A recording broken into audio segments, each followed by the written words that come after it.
प्यारे बच्चों, भारतीय भवन 2.9 में आपका स्वागत है। आज हम लेकर आए 9th क्लास का मैथ सॉल्यूशन जो कि भारतीय भवन प्रकाशन का है। और आज जो हम बात करने वाले हैं अध्याय 6 की, यानी कि टॉपिक का नाम है यूक्लिड की ज्यामिति की भूमिका। जैसा कि जानते हैं कि इसके पहले वाले पार्ट में हमने इंट्रोडक्शन संबंधित बातों को जाने थे, और आज हम लेकर आए हैं प्रश्न संबंधित, जो कि ये पार्ट 3 वीडियो है।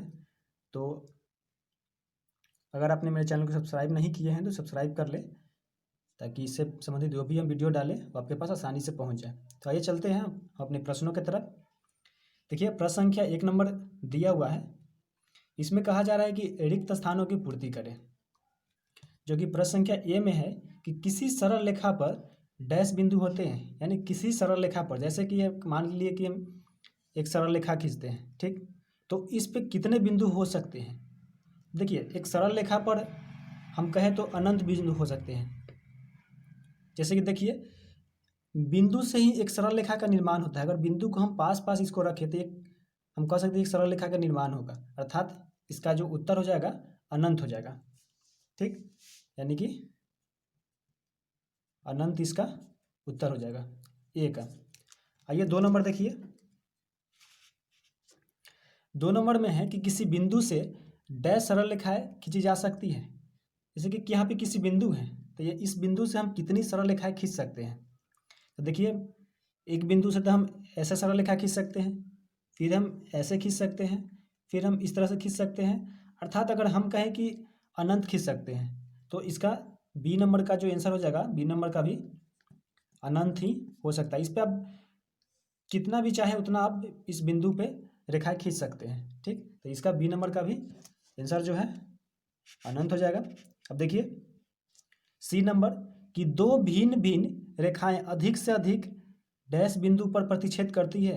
दो भिन्न भिन्न रेखाएं, अगर मान के चलिए कि दो भिन्न भिन्न रेखाएं हैं, तो वो कितना बिंदु पर प्रतिच्छेद करेगी, तो हम कहेंगे कि एक बिंदु पर। कैसे, देखिए, अगर ये हम भी एक बिंदु देते हैं, ठीक, और यहाँ पे ये हो जाएगा और ये हो जाएगा, अर्थात हम क्या कर सकते हैं कि दो भिन्न भिन्न जो रेखाएं होगी वो एक बिंदु पर प्रतिच्छेद करेगी, ठीक।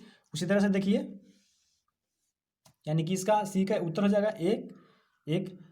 अब देखिए डी नंबर, देखिए प्रश्न डी नंबर क्या कहा जा रहा है कि दो भिन्न भिन्न बिंदुओं से अधिक से अधिक कितनी अलग अलग रेखाएं गुजर सकती हैं। दो भिन्न भिन्न बिंदु, जैसे कि देखिए यहाँ पे हम दो भिन्न भिन्न बिंदुओं दे देते हैं, तो इससे हम कितनी रेखा गुजार सकते हैं। अगर हम एक रेखा इधर इसको ऐसा खींचते हैं, क्या हुआ, अर्थात हम कह सकते हैं कि एक हम रेखा गुजार सकते हैं, ठीक।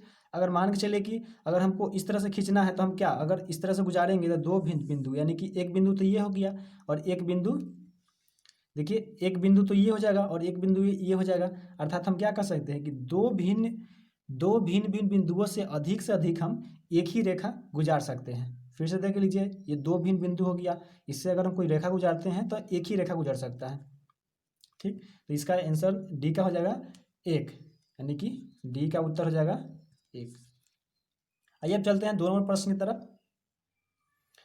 देखिए 2 नंबर प्रश्न जो है, इसमें भी कहा जा रहा है कि खाली स्थानों को भरे, ठीक। 2 नंबर देखिए, 2 का 1 नंबर जो प्रश्न दिया हुआ है कि दो दिए गए बिंदुओं ए और बी से डैश रेखाखंड निर्धारित होता है।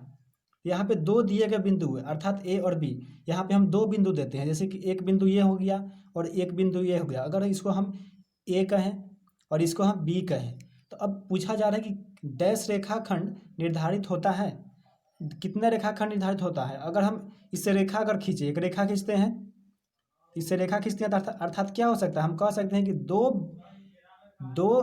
दिए गए दो बिंदुओं से एक ही रेखा निर्धारित होता है। अर्थात इसका जो उत्तर हो जाएगा एक हो जाएगा, ए का उत्तर एक हो जाएगा, ठीक। देखिए बी नंबर प्रश्न क्या कहता है कि यदि ए बी सी तीन, यहाँ पे न लगा लीजिएगा, यहाँ पे तीन है, तीन सन्निहित बिंदु हो तो इनसे रेखाखंड निर्धारित होते हैं, ठीक। तो ए बी सी तीन सन्निहित बिंदु, जैसे कि देखिए एक बिंदु ए हो गया, एक बिंदु ए और एक बिंदु ए, ये 3 सनेख बिंदु हैं। ठीक, एक ही यानी कि एक ही रेखा पर 3 बिंदु।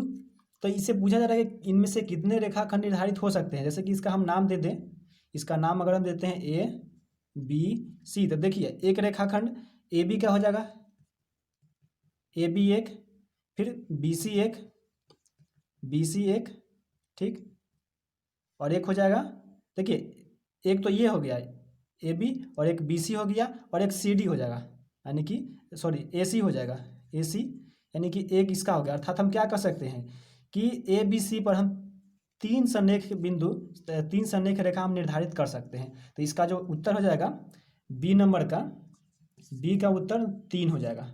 ठीक, आइए सी नंबर प्रश्न की तरफ चलते हैं।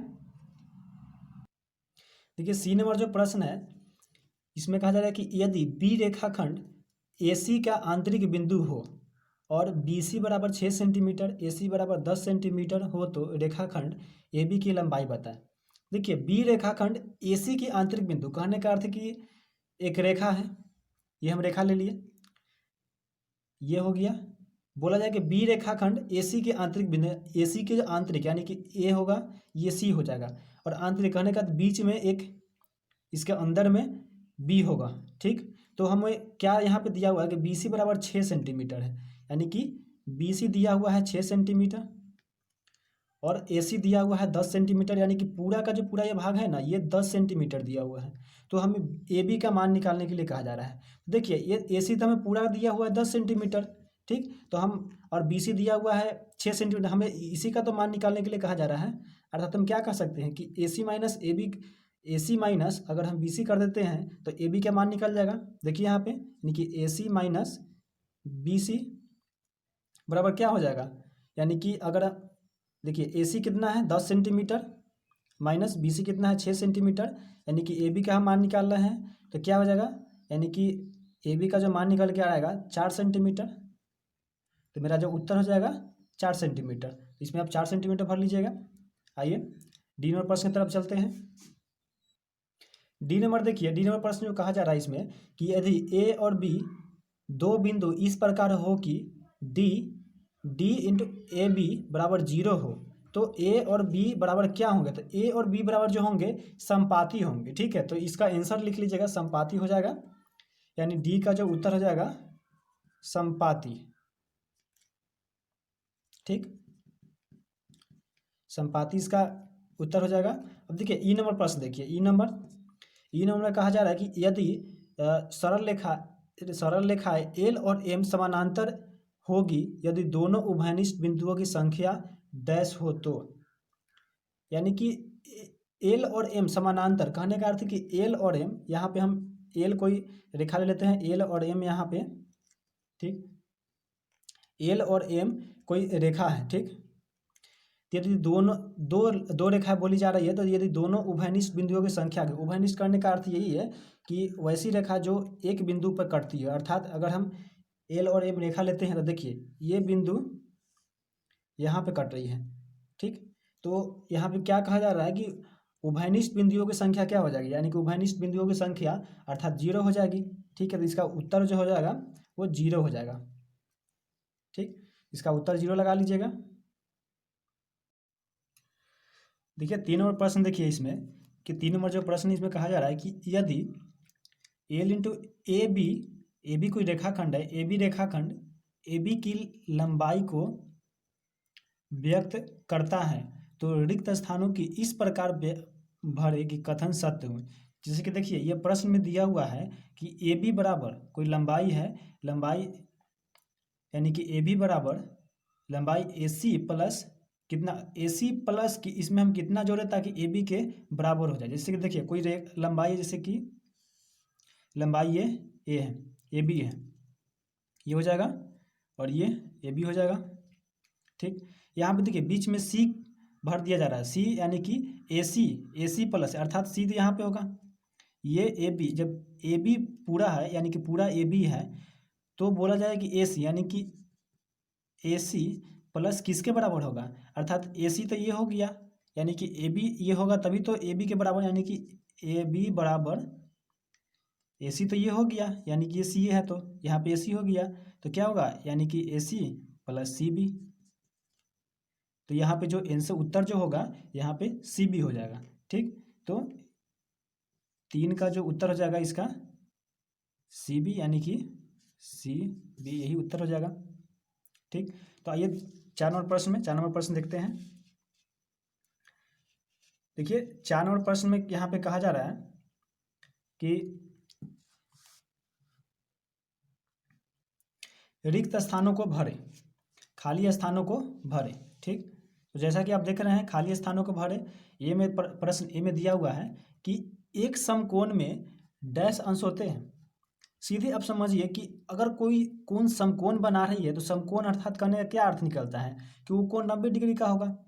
तो मान चलिए कि हम कोई समकोण बनाते हैं, ठीक, इस तरह से, तो ये जो कोण बनेगा यानी कि एक ये समकोण बना, समकोण कहने का अर्थ क्या है, यानी कि कोण कितना का है, 90 डिग्री का है। तो यही चीज़ तो इसमें पूछा जा रहा है कि कितने अंश का होता है, अर्थात जो मेरा उत्तर हो जाएगा वो कहाँ देंगे, हम कहेंगे कि 90 डिग्री का होता है। ठीक, तो इसमें 90 डिग्री हो जाएगा। उसी तरह से देखिए बी नंबर भी कुछ करना नहीं है, सिर्फ इसे भरना है, ज़्यादा कुछ करेंगे नहीं। बी नंबर देखिए, बी नंबर में कहा जा रहा है कि यदि बिंदु x कोण ABC के अभ्यंतर में तो और कोण BAX बराबर 42 डिग्री दिया हुआ है, BAX बराबर 42 डिग्री है कोण, तथा कोण जो है BAC बराबर 70 डिग्री है। तो कोण हमें क्या पूछा रहा है, इसलिए तो कोण हमें पूछा जा रहा है कि कोण XAC बराबर वाट। तो देखिए हम कुछ नहीं करेंगे, सिर्फ कोण BAC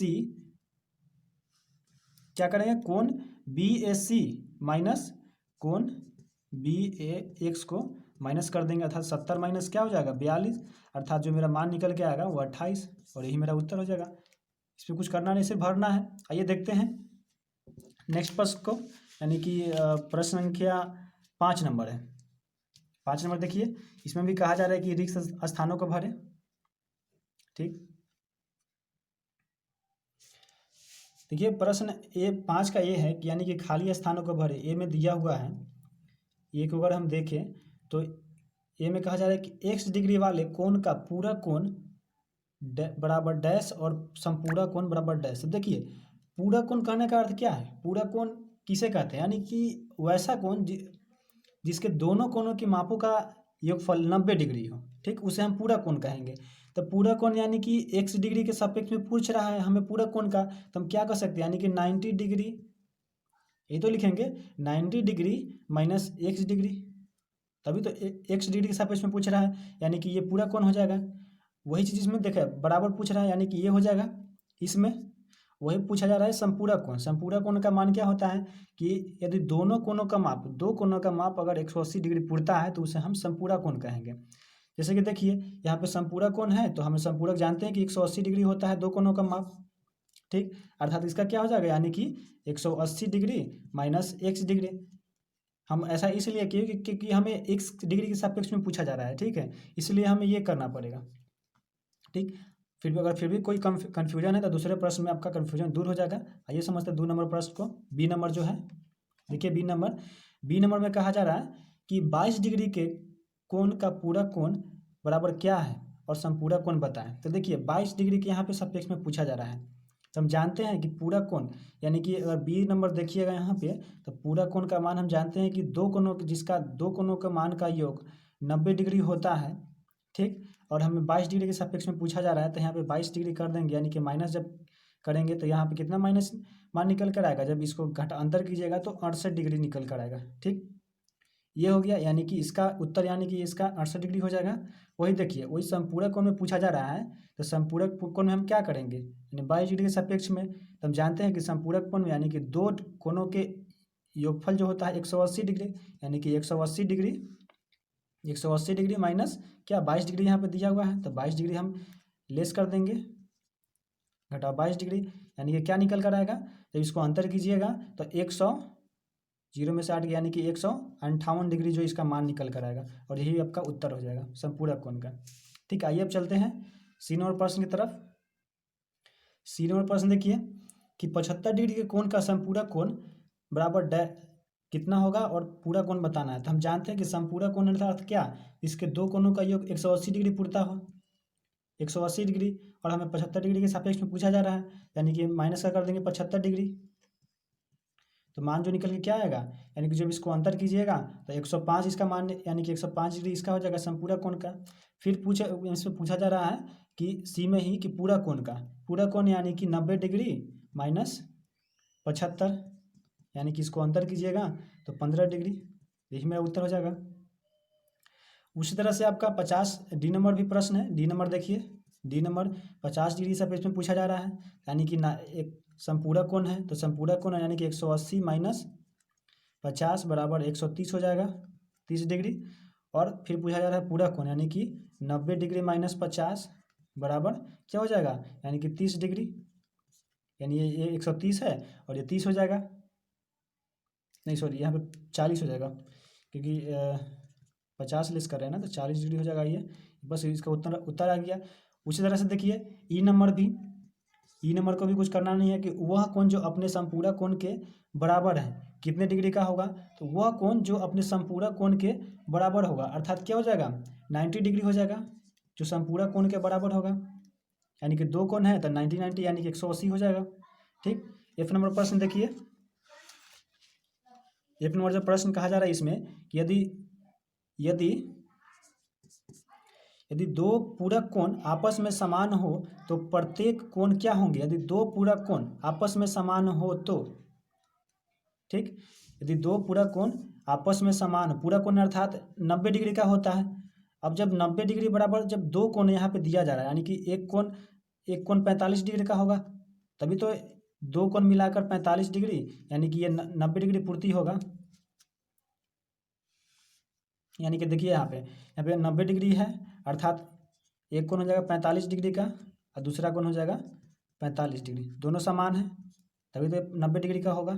ठीक, उसी तरह से जी नंबर देखिए, जी नंबर भी कुछ इसी तरह है।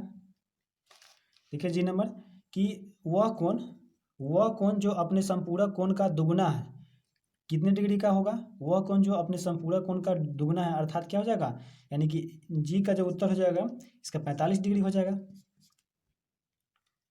जी एच का देखिए कि कोई रिक्त स्थानों को पूर्ति करना है, तो इसमें हम ज़्यादा समय नहीं लेंगे।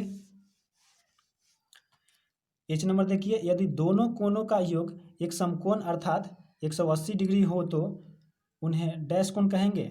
हम जानते हैं कि दोनों कोणों का योग, यानी कि दोनों कोणों का योग अर्थात 90 डिग्री प्लस 90 डिग्री, जिस वैसा किस में होता है, 180 डिग्री का कोण किसको कहते हैं, हम किसको कहेंगे, यानी कि संपूरक कोण को ही तो कहेंगे, जिसके दोनों कोणों का योग यानी कि 90 डिग्री हो, उसी को तो हम संपूरक कोण कहेंगे।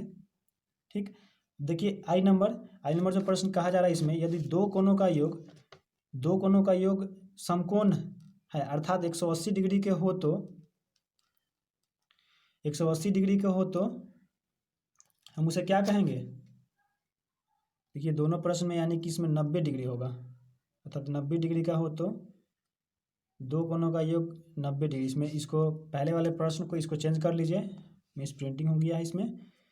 तो देखिए एच नंबर फिर से देखिए, एच नंबर दोनों कोणों का योग एक समकोण है, अर्थात दोनों कोणों का योग 90 डिग्री हो तो उसे हम पूरा कोण कहेंगे, यानी कि दोनों कोणों का योग, दोनों कोण यानी कि 45 कोण प्लस 45 कोण, यानी दो कोण कहा जा रहा है, अर्थात क्या हो जाएगा, तभी तो हो जाएगा 90 डिग्री, यहाँ पे 90 डिग्री पूछा जा रहा है, तो ये हो जाएगा।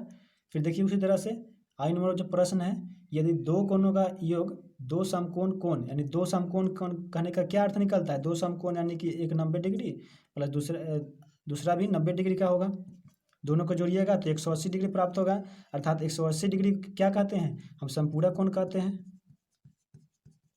संपूरक कोण ही तो कहते हैं, तो ये संपूरक कोण हो जाएगा, तो इसमें आप संपूरक कोण भर लीजिएगा। ठीक है, आइए चलते हैं अगले प्रश्न की तरफ।